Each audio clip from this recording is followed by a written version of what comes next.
Durant cette première partie, nous allons rouler d'Ortisai, dans les Dolomites italiennes, à Vienne, en passant par les plus belles routes du sud du Tyrol. La dernière partie de cette vidéo, plus culturelle, propose une visite de Vienne. Ortisai en Italie est un point de départ idéal pour découvrir les Dolomites.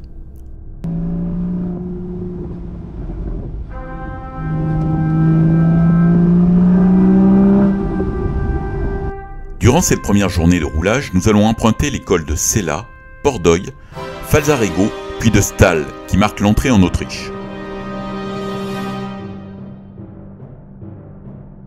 La route SS42, du col de Sella, qui culmine à 2240 mètres, a été ouverte en 1873. Elle permet de relier le Val Gardena au Val di Fassa du Trentin.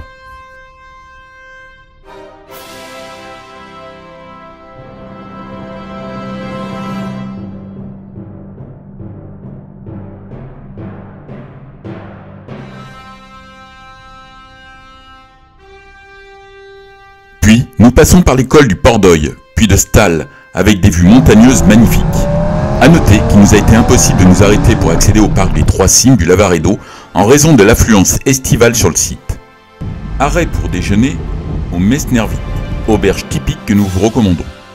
La route du col de Stall que nous empruntons devient l'hiver une piste de bobsleigh de 4,7 km. C'est une voie unique, d'une largeur de 2,5 mètres, versant italien, qui est à feu de signalisation. Il faut donc, soit, comme nous, avoir de la chance de ne pas attendre ou prévoir une arrivée pour éviter les 30 minutes d'attente sur l'une des deux entrées. Le col de Stall marque le passage de la frontière entre l'Italie et l'Autriche. Arrivé en soirée à la station UP de Zellamsi, qui n'a pas retenu notre attention. A noter le passage sous 2 tunnels à péage pour 20 €. Cette deuxième journée est une pépite lorsqu'on aime rouler en montagne grâce à la route du Großglockner. C'est une route à péage de 48 km qui vous amènera au Pastersee, plus long glacier des Alpes orientales. Cette route est parsemée de haltes qui vous feront découvrir la vie alpine de la région. Les 38 € pour une voiture, 10 de moins pour une moto, sont un excellent investissement touristique. Attention aux nombreux radars de cette route. Vielen Dank, merci beaucoup. Au revoir madame.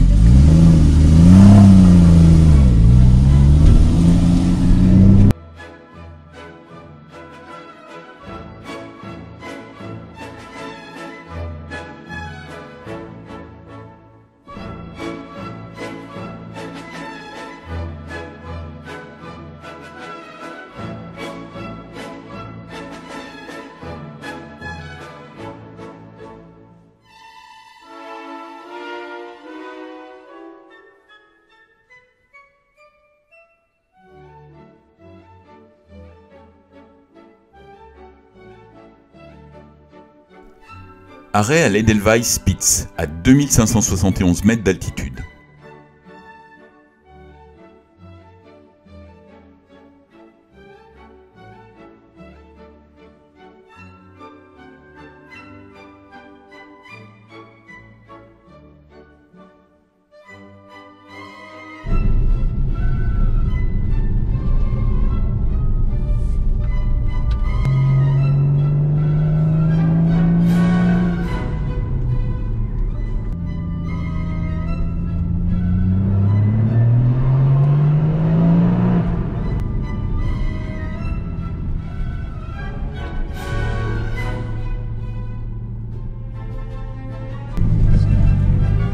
Le temps s'éclaircit lorsque nous arrivons au Kaiser Franz Joseph Höhn, qui surplombe le glacier du Pastersee. Le Pastersee, long de 8,6 km, est le plus grand glacier d'Autriche. Néanmoins, sa longueur a été réduite de 2,6 km et son volume divisé par 2 depuis 1851. Nous découvrirons en descendant dans le bas du parking que les drones n'ont pas l'autorisation de voler, ce qui n'est pas indiqué sur le parking en toit-terrasse. Un funiculaire permet de descendre au pied du glacier.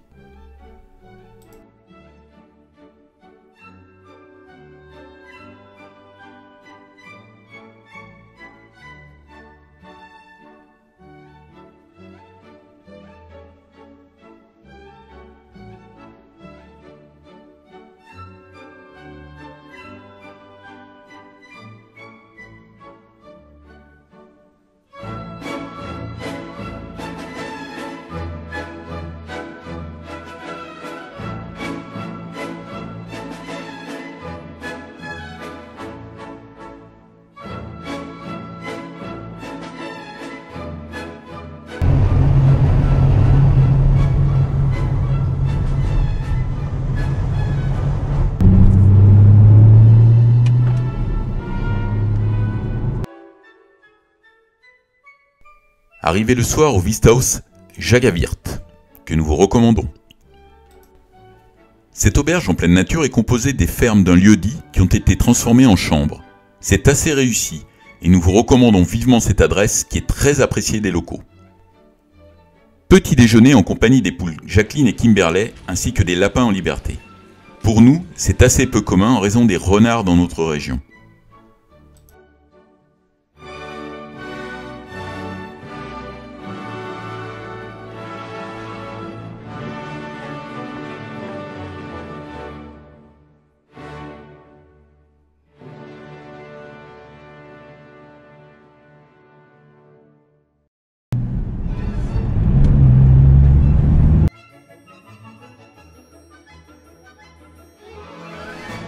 Très rapidement, nous arrivons à Graz, qui est la deuxième ville d'Autriche. Nous déambulons dans la vieille ville, non sans avoir été surpris par le bac à sable géant installé sur la Haute Platz.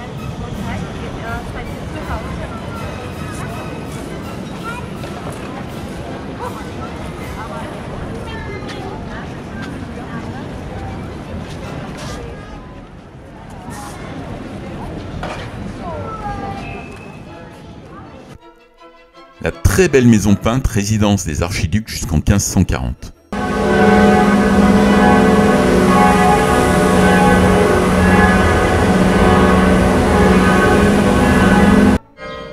Le carillon Glockenspitzplatz, installé en 1905, est composé de 26 cloches. Il sonne à 11h, 15h et 18h. La mélodie sur laquelle danse ce couple de Styriens est changée 5 fois dans l'année.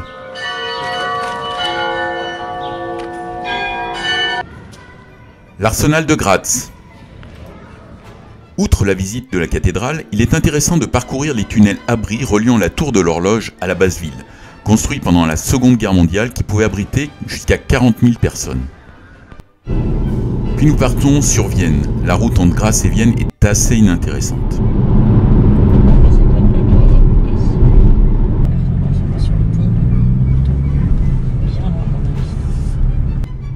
Le soir, nous arrivons à notre hôtel qui a le gros intérêt de posséder un parking privé et d'être idéalement placé sur une ligne de métro stratégique.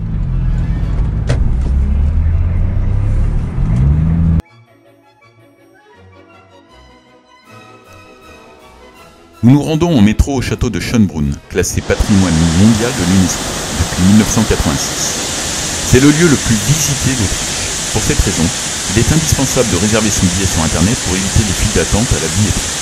Le prix du billet grand tour coûte 26 €. Il permet de visiter 42 pièces des 1441 que comporte le château. Ce château, dont la construction débuta en 1696, fut achevé 3 ans plus tard. Il fut maintes fois modifié. La fontaine Neptune de 1780 et la gloriette de 1775 permettent de contempler le château vu du parc. Après la chute de Napoléon Ier, l'archiduchesse Marie-Louise et son fils le roi de Rome partirent pour Vienne. L'Aiglon vécut dans un certain isolement au château de Schönbrunn, où il mourut en 1832 à l'âge de 21 ans, dans une pièce connue sous le nom de chambre de Napoléon. Nous déambulons dans le Naschmark, après avoir admiré la très belle maison peinte qui borde ce marché.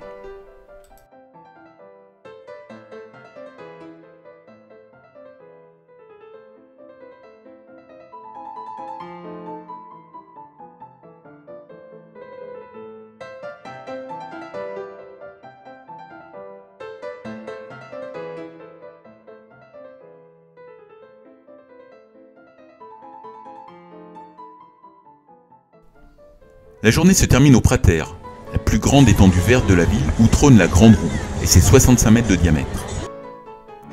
Le terrain était, entre 1560 et 1870, une réserve de chasse. En 1870, le Danube dompté, cette terre marécageuse permit de réaliser l'exposition universelle de 1873. En 1897, une grande roue y fut construite. C'est aujourd'hui une grande zone de divertissement.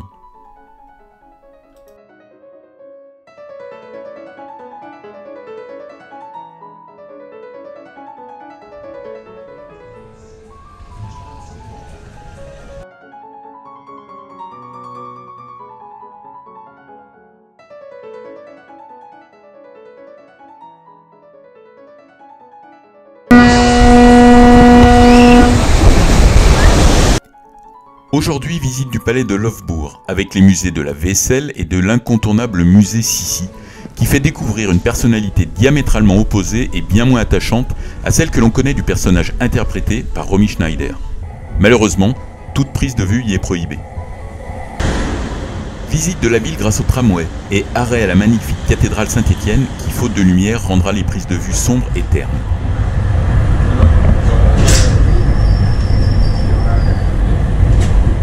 En fin de journée, arrêt au café Sacher, véritable institution à Vienne.